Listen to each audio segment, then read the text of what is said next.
Ready? Start. So far as the argument raised by the learned counsel for the accused with regard to the witnesses being closely related and no independent witness has come to support the prosecution case, we would like to mention that it is the settled legal proposition that evidence of undisputedly interested witnesses or related witnesses cannot be discarded outright on that very sole ground. Stop. It is also established law that conviction can be based upon the evidence of witnesses related to the deceased without corroboration, if their testimonies are found to be trustworthy, then there does not seem to be any valid or cogent reason for not acting upon their evidence. Stop.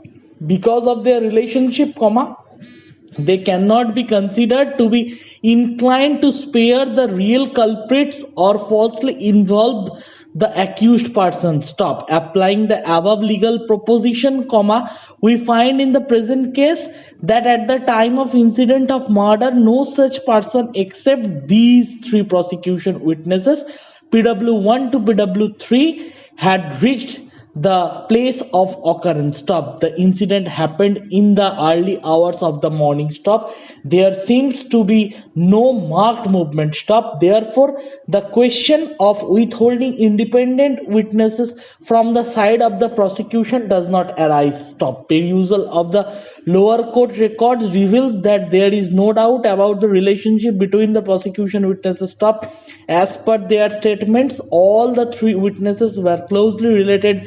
PW1 and PW2 were nephews of PW3 and the victim, but as per the requirement of the law, their testimony had required to be carefully scrutinized in order to see whether they are truthful, reliable and trustworthy witnesses, as their presence at the site is very natural. Stop.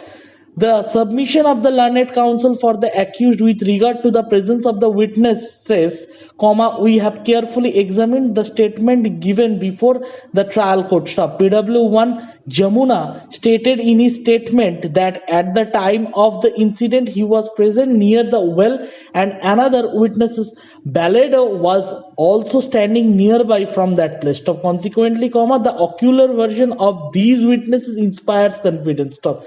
So the point raised by the learned counsel for the accused about their presence and non-production of the independent witnesses and production of only the related and interested witnesses does not create any shadow of doubt over the incident. Stop.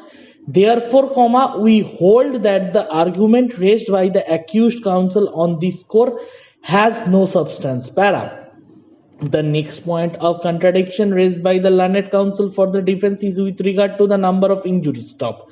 He contended that perusal of the written report, statements under section 161 CRPC and the inquest report, number of injuries are shown to be 5. Stop. Even in evidence, 5 injuries were suggested to the victim. Stop. The post-mortem report, however, mentions 3 injuries as ante-mortem injuries. Stop. Under these circumstances, the testimony of the prosecution witnesses PW1 to PW3 have been challenged and asserted that they have not seen the incident. Stop. Medical and oral version are inconsistent and witnesses are not believable. Stop. In rebuttal, learned AGA has contended that these witnesses perhaps reached at the time when Lachman accused was assaulting with lathi. Stop. There might have been earlier blows. Stop. The injuries mentioned in the written report and the inquest report are particularly similar. Stop. It is further submitted that the victim was wearing clothes which was found to be blood stained. Stop. It appears that swelling on the ground knee and the swelling on the left temple region was not marked by the medical officer who had examined the dead body after 1.5 days of the death. Stop. It was just possible that those swellings might have subsidized or may not have been marked, which could invite the attention on this point. Stop.